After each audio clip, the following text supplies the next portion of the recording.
What's happening, guys? Sam Adams here, and welcome to a brand new episode of Caffeinate. Today, for March the 15th of 2019, my name is Samuel Adams, and welcome to today's show. I hope that this one does find you well, and for those that are brand new to the program, this is a daily gaming news podcast where I bring you the hottest gaming news from around the industry, and I wrap it up in one tight, neat little package for you to enjoy. Now, before we jump into any of that, I do want to say that my thoughts go out to those that are in New Zealand that have been impacted by the shooting and what went down over there. A lot going on right now on social media, on YouTube, and a lot of discussions being had around that. And I thought about giving my thoughts and my opinions and stuff on that. But to be quite honest with you, I'm not a professional in those terms. I'm not somebody who really should be putting their voice out there because I don't know the full story. I don't know all of the details and whatnot. So therefore, as I tend to do, we're going to be sticking to the hard gaming news here on today's show. But again, I did want to say, you know, thoughts and condolences, and hopefully society will be able to improve over the course of the next few decades in that regard. And terrible stuff, you know, just really, really bad. But with that being said, let's talk about what we're going to be talking about on today's show. Our headline story is that Xbox Live is expanding to mobile in Microsoft's big streaming push. On top of that, we also have the fact that Steam Link is beginning to kind of rear its head back into the limelight because Steam Link Anywhere will let you stream your PC games on the go. So we'll talk more about what that means for you. You know, if you want to play your games chilling out on the bus, maybe you'll be able to do that. Battlefield 5's Battle Royale mode Firestorm is dropping on March the 25th, and there's a brand new trailer with a pretty awesome song in it. I never thought that I would see a Battlefield game use Burning Down the House as your go-to tunes for the reveal. A Borderlands tease has become yet again a big part of the news because there's another one. We talked about one yesterday, but now this one looks actually like Borderlands, and in fact, it actually adds an additional layer to what is going to be revealed later on this month at PAX. Left 4 Dead studio Turtle Rock has announced a zombie shooter Back 4 Blood because it's like Left 4 Dead, because obvious, but it is not a battle royale. Obviously a very good thing indeed, but it looks very interesting, sounds very interesting, and we'll talk more about that. Shovel Knight developer Yacht Club, I can sound out things, games to reveal a new published game, and Sniper Elite 4 sequel is in development, and those are the stories of today. So if you do want to stick around for the rest of the show, I appreciate you being here, and I do hope you enjoy what we have to offer. But without further ado, let's go ahead and dive into it. First off, Microsoft announces Xbox Live for any iOS or Android game, and it's also open to Xbox Live on the PS4 or the Nintendo Switch. Microsoft is bringing its Xbox Live network to iOS and Android devices. The software giant is launching a new cross-platform mobile software development kit for game developers to bring Xbox Live functionality to games that run on iOS and Android. Xbox Live features like achievements, gamerscore, hero stats, friend list, clubs, and even some family settings will be available on iOS and Android. It's all part of a bigger push from Microsoft to make its Xbox games and services available across multiple platforms. Game developers will be able to pick and choose parts of Xbox Live to integrate into their games, and it will all be enabled through a single sign-on to a Microsoft account. Microsoft is using its identity network to support login, privacy, online safety, and child accounts as well. Quote, "We believe so strongly in community and Xbox Live really being at the heart of our gaming community," explains Kareem Chowdhury, Microsoft's gaming cloud chief, in a media briefing this week. "If you watch what we've done, especially with Minecraft over the past few years, we've taken Xbox Live to as many platforms as Minecraft is on as possible. Really uniting all of these communities, really uniting all those communities together with a consistent singular experience for those gamers. Microsoft wants game developers to take a similar Minecraft approach and bring Xbox Live to more mobile games. Some iOS and Android games already have Xbox Live achievements, but they are only enabled in titles from Microsoft Studios at the moment, and this new SDK will open up Xbox Live functionality to many, many more games. If you were hoping to see Xbox Live on Nintendo Switch, then you might have to wait a little longer. Our goal is to really unite the 2 billion gamers around the world, and we're big fans of our Xbox Live community, but we don't have any specific announcements as it relates to Switch today," reveals Chowdhury. Xbox Live on PlayStation 4 also looks unlikely, but Microsoft is open to the idea if Sony is willing to allow it. If you've watched us for the past few years, we've taken a very inclusive approach, says Chowry. Phil Spencer has been very proactive on issues like crossplay, cross-progression, and uniting gamer networks, and we're willing to partner with the industry as much as we possibly can. And so, of course, they go on to talk more about what all of this means for the cloud and what this means for mobile gaming and what this means in a larger scheme of things. But when it comes down to it, this is a very big first step in potentially creating one unified gaming platform, or at least gaming infrastructure that everybody can play around and play on. Because one of the biggest issues is how many services you actually have to have if you want to have access to, number one, all of the gaming platforms' online functionality, but on top of that, also all of your friends, because I think that we can all identify with the idea of having a friend that has an Xbox and having a friend that has a PlayStation 4, and you're unable to play with each other, communicate with each other, etc. Now, that has been improving over the past couple of months as more and more crossplay has become evident in the industry, but overall, there is still much more that can be done, and Xbox Live has a solid foundation. It is, without a doubt, more stable 9 times out of 10 than the PlayStation Network. Now, with that being said, PSN has improved drastically over the course of the past few years, but Xbox has a really good thing going for them right now. I think that with the failure of the Xbox One, which I would still consider to be a failure even though it has done fairly well in the grand scheme of things, but even with the failure of the Xbox One, Microsoft has been able to take a step back and reevaluate its approach to gaming and saying, okay, so hypothetically, if our hardware was to fail, where would our gaming space be in 2019, 2020, 2021? What would that look like for us? And to be able to pad your catalog of what you can offer with stuff that is outside of the hardware space and say, hey, we are literally an integral component of the gaming industry because of the tools that we provide, not only mobile developers, but also potentially those that are bringing games to Switch and PS4, that would be a big win for them and something that I definitely think could solidify them as a company that is a necessity within the gaming industry and the gaming infrastructure going forward. So, now that it is coming to iOS and Android, we will see how developers adopt it. Without a doubt, will people use this? Of course, there are many ways to get games on mobile and support mobile gaming on the online front. But without a doubt, interesting to see that it is actually happening. That's what I said. You know, they can make these statements like, hey, we're bringing Xbox Live to mobile. We're bringing Xbox Live to multiple different pieces of hardware. And you can say, oh, well, that's cool. And you never actually think that it's going to happen. They actually did it. Like, they're actually in the process of continuing to do it. That's nuts to me that it's actually happening, because I'm so used to these companies making empty claims. But I digress. Let's move on to the next story of the day. Steam Link Anywhere will let you stream your PC's games on the go. And Valve also announced that developers will be given access to the online infrastructure it uses for CSGO and Dota 2.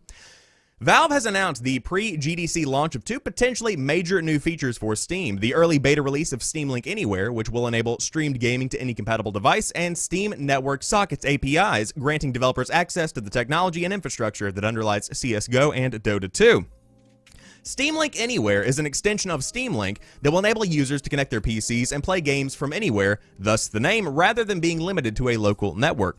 It's compatible with both Steam Link hardware and the app, and will be rolled out automatically and freely to everyone who owns the hardware with beta firmware installed, the Android app beta, or the Raspberry Pi app.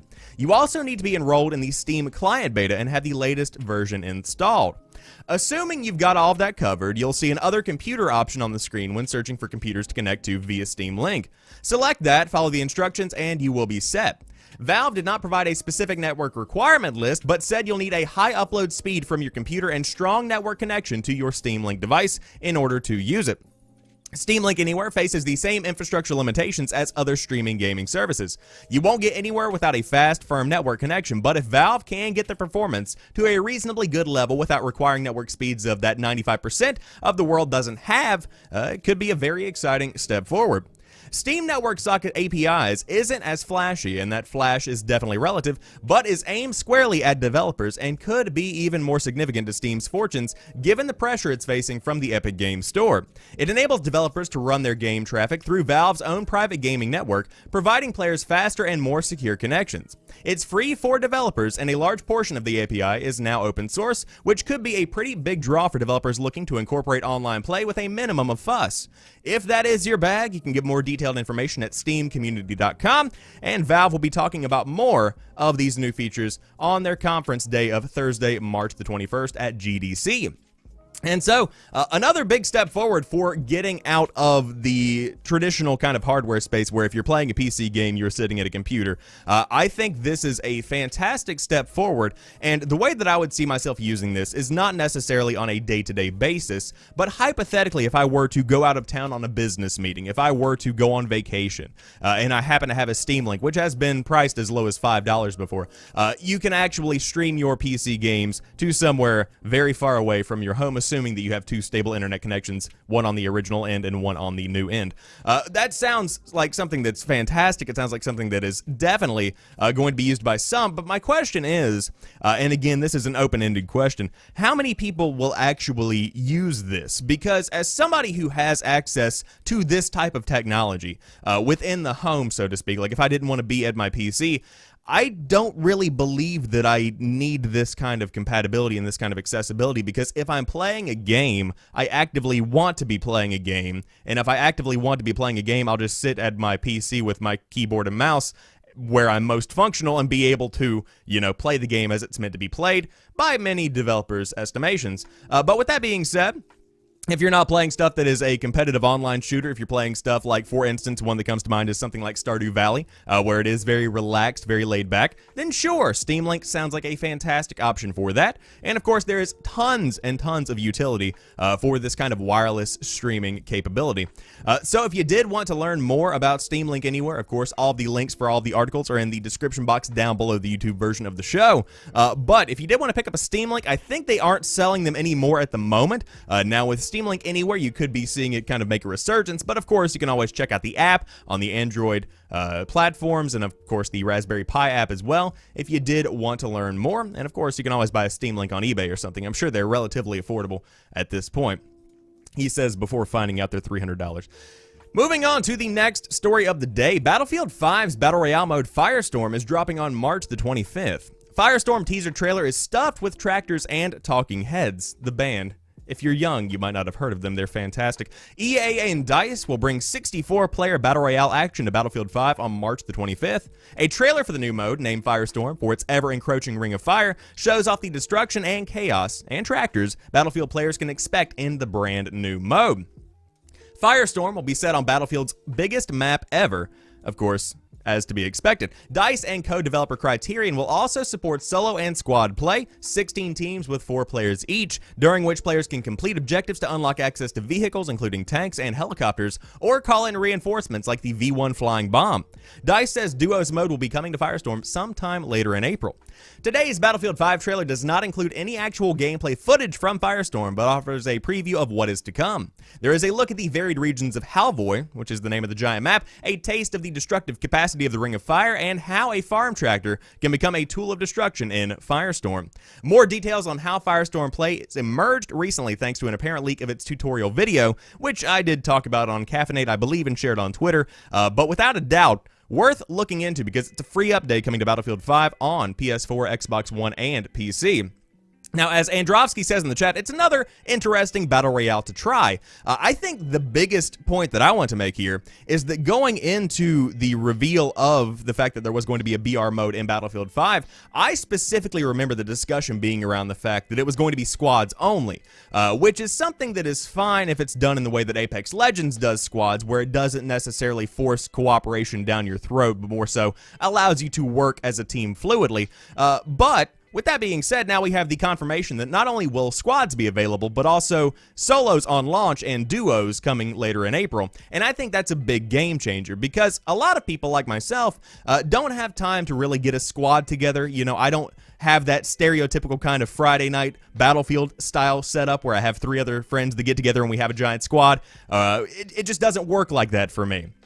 And so with the ability to have a solo experience within the new BR gives me even more of a reason to try it. Now, to take even a step back and not even focus on the BR, Battlefield 5 is a game that is totally worth the time if you do want to check out the newest Battlefield game. I know a lot of people passed it up because it was released during a time in 2018 that was very packed with a lot of other titles, but without a doubt, it's a good game, and I've seen it for around 30 bucks. I know that I got it for around 30 back in, I believe, December. It dropped in price very quickly just because of how many other games were coming out around that time.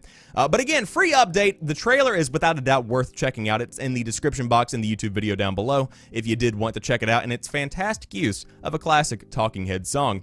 But very interesting BR to try without a doubt, and I am looking forward to dropping in. I was going to say diving in, but more so dropping in because, you know, BR on March the 25th of 2019. Now, if you were not necessarily looking for news of games that are coming out or updates that are coming out very soon, let's talk about Borderlands, because that's probably a long ways out, at least between 6 months and 5 years. Borderlands developer has released another teaser, and this one really looks like Borderlands. Is it finally time for a Borderlands 3 reveal? Gearbox Software is headed to PAX East later this month in Boston, and the developer will apparently have a lot to show and discuss. The studio has now released a third teaser image, and this one looks like Borderlands. It really looks like Borderlands.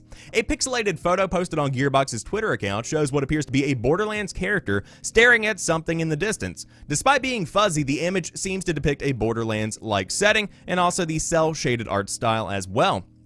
And so, of course, there is another teaser which was released that did not have the specific cel-shaded appearance of a Borderlands game, but it's an interesting new skew because today's teaser, the one released the day prior, were labeled as teaser images for another game to be revealed at PAX. This suggests that Gearbox may have 2 or more games to reveal at the show. In addition to operating as a development studio, Gearbox is a publisher as well. The company most recently published We Happy Few and Bulletstorm Full Clip, so it's possible Gearbox announces a published game at PAX East in addition to the expected Borderlands 3. Whatever Gearbox has to reveal, it will likely happen during the company's panel at PAX East Biggest Hall. That panel is set to take place on March the 28th, so just a couple of days after Firestorm drops on Battlefield, you can check out the future of what Gearbox is bringing to the table. But I think it's a very interesting new take on this situation because we all thought that Borderlands 3 was going to be the focus, and it very well still is. But interesting to hear there is yet another game that is going to be potentially mentioned at this big panel. I think it's something that shows where Gearbox is going because traditionally, in my mind, Gearbox has been the Borderlands company. That's just kind of how I have identified Gearbox. And so going forward, to think that they're going to be trying to associate themselves not only with Borderlands, but also with more prominent other games through their publishing initiative, sounds like something that they can definitely take advantage of and make known, even more so at PAX. Of course, they've been doing this for years, but if you did want to dive in and check out the biggest news, of course, on March the 28th or the day after, depending on when the news comes out, you can always find the hottest info right here on Caffeinate. But if you didn't want to wait until then, you can follow me on Twitter, all that good stuff, and I will let you guys know what is going on. But the teaser image looks interesting, and I cannot wait to actually see what this new game actually is, because we're looking at it right here. You just don't know it. You just don't know it. Another interesting game that is going to be coming is from Turtle Rock, the developers of Left 4 Dead, because they announced that a brand new zombie shooter, Back 4 Blood, not a BR, is going to be coming out of the PC, PS4, and the Xbox One. So, they, Turtle Rock, had a great gig developing games directly for Valve, rolling in praise with Counter-Strike Source and the Left 4 Dead series. Then, Evolve happened. Their ill-fated partnership with 2K Games never really panned out, even after the proposed Stage 2 restructuring of the alien-centric Evolve, but now their eyes are on the prize and firmly fixed back on zombies. Yep, the company has announced a new co-op zombie project in Back 4 Blood, which they're working on with publisher Warner Bros. Interactive. Turtle Rock says the company is going back to their roots with this one and confirms the PC, PS4, and Xbox One platforms with more possibilities. It's going to be a premium AAA title. The inclusion of microtransactions is not set in stone yet, but given that they aren't denying them and Warner Bros. Is involved, it's safe to say they will be in. But to be clear, it's not going to be a battle royale, but will feature PvP and a campaign. That is really all we know at the moment, and the studio says to keep an eye on their Discord channel for more news. And so, of course, very minimal information is known right now, but the fact that, number one, Turtle Rock is back is exciting, but to see that they're doing something that is clearly inspired by Left 4 Dead is a really interesting take on the entire situation, because I didn't think they would ever come back to that kind of, grassroots style gameplay that they helped build up. And that's something that I think excites a lot of people that are people that grew up on Left 4 Dead, because it's still a very iconic franchise today. And I think we were all kind of expecting at some point Left 4 Dead 3, or at least hoping for Left 4 Dead 3. But with that being said, I suppose Back 4 Blood is as close to a spiritual successor as we will get. But if I had to read into the title very deeply, I would say Back 4 Blood, 4-player co-op, zombie slaying action with a campaign similar to that of Left 4 Dead, maybe a little bit better writing. Something along those lines is probably what we're going to be seeing. And then a PvP that is, to be quite honest with you, more than likely not that engaging and will die soon after launch, but a PvP nonetheless. So if you did want to dive in to the news, you can definitely check out their Discord channel and see more info as it rolls out over the course of the next few months. But hey, Warner Brothers, they're not great, but they're not bad either. And it surely beats 2K Games, because Evolve was bad. I played Evolve. As a matter of fact, whenever the YouTube channel first started to take off, Evolve had just come out. I say take off, and I use that phrase lightly because it's not like I have 100,000 subscribers or anything. But whenever I first started doing YouTube regularly, let's say that, Evolve had just come out, and I was very excited about Evolve, and I dove into it, and it just had no soul. There was something missing from it, and I'm not sure what was missing, because the gameplay components were there, but it was very repetitive. It just didn't have a lot of soul in it, I guess is the best way to put it. But hopefully that will be remedied thanks to the new title Back 4 Blood coming out soon. TM from Turtle Rock Studios. But let's talk more about Yacht Club Games, because of course Shovel Knight is one of the most iconic indie games of not only the past 10 years, but also in general the past history of indie games, because it has grown to an incredibly high level of popularity. But Yacht Club Games has announced that in addition to bringing Shovel Knight King of Cards and Shovel Knight Showdown, it will also be bringing with it another game that it will be publishing, of course, to GDC, I would assume, or PAX East. That has not yet been confirmed as of this headline. But no further information has been given besides a gif of what appears to be a potentially ninja with a sword standing in the shadows, staring out into a ruined city where a storm rages above. So while this is not Yacht Club Games' follow-up to Shovel Knight, it is part of its Yacht Club Games publisher catalog, and also includes the Azure Striker Gunvolt Striker Pack, and should be well worth a look. If you are at PAX East, there we go, we finally got to the event at hand. You can definitely check it out at their booth, at their panel, at all of their stuff they're going to be showing off. But of course, you can always check it out on Thursday, March the 28th, when that all goes down. But of course, expansions for Shovel Knight have been much in abundance over the course of the past few years, but to see them finally working on something else is very exciting. However, I like the fact that it's a similar art style. It has that same kind of old school vibe that made Shovel Knight, in my opinion, as incredibly popular as it was, because it just feels like a good game. It's a wholesome, old school style game, and I think that is definitely a niche that Yacht Club Games is filling in a way that no other studio right now is really filling. So hopefully this will be a solid new game to add to the wish list whenever it is revealed at PAX East. But interesting stuff, and of course, if you have not played Shovel Knight, great game, out on tons of platforms if you did want to dive in, with more content coming down the pipe for that specific franchise. But hey, you can dive in or not. I don't really care what you do. It's a good game, though.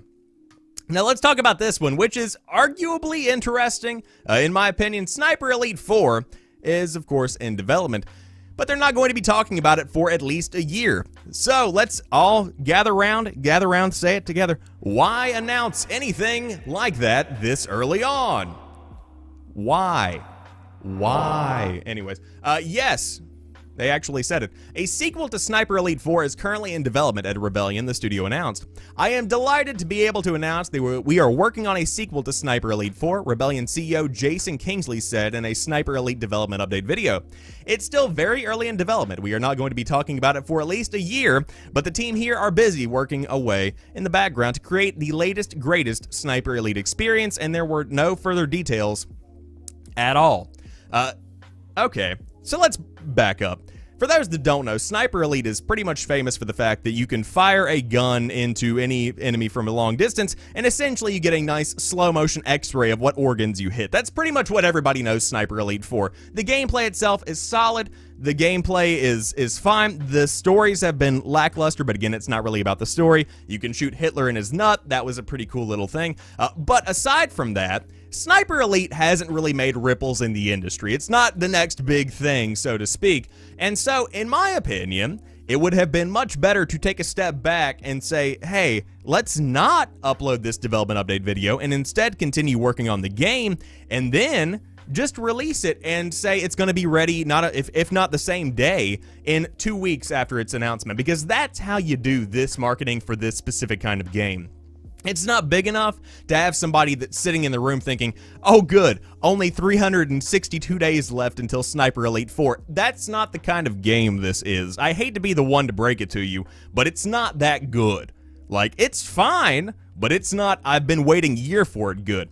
So with that being said, you know, best of luck to the team over there behind the scenes working away at Sniper Elite 4. Hopefully, it definitely builds on the foundation that the franchise has set over the past few years because, again, Sniper Elites 1 and 2 were great. 3 was fine, a pretty game, didn't really build on too much, but it's there and it exists. You know, if you want to dive in and give it a shot. But Sniper Elite 4 hopefully will definitely be going back to its roots and definitely embracing the fact that it is known as the game with the X-ray shots. That's pretty much what it is and what it is known for. But again, look for news maybe sometime around PAX East 2020. Why? Why? I don't get it. Anyways, I hope you guys have enjoyed today's episode of Caffeinate. That wraps it up. If you did enjoy it, be sure to drop me a like down below if you are watching on YouTube. Of course, if you are live in the chat, I appreciate you hanging out on Twitch with me. And of course, you can always hang out live 5 days a week, Monday through Friday at 7 a.m. Eastern Time if you did want to dive in and give it a shot. But until Monday, where a brand new episode of Caffeinate will populate your feed, hope you guys have a fantastic rest of the weekend. Of course, content rolls out through the weekend if you do want to subscribe on the YouTube channel. But I will talk to you soon, and peace.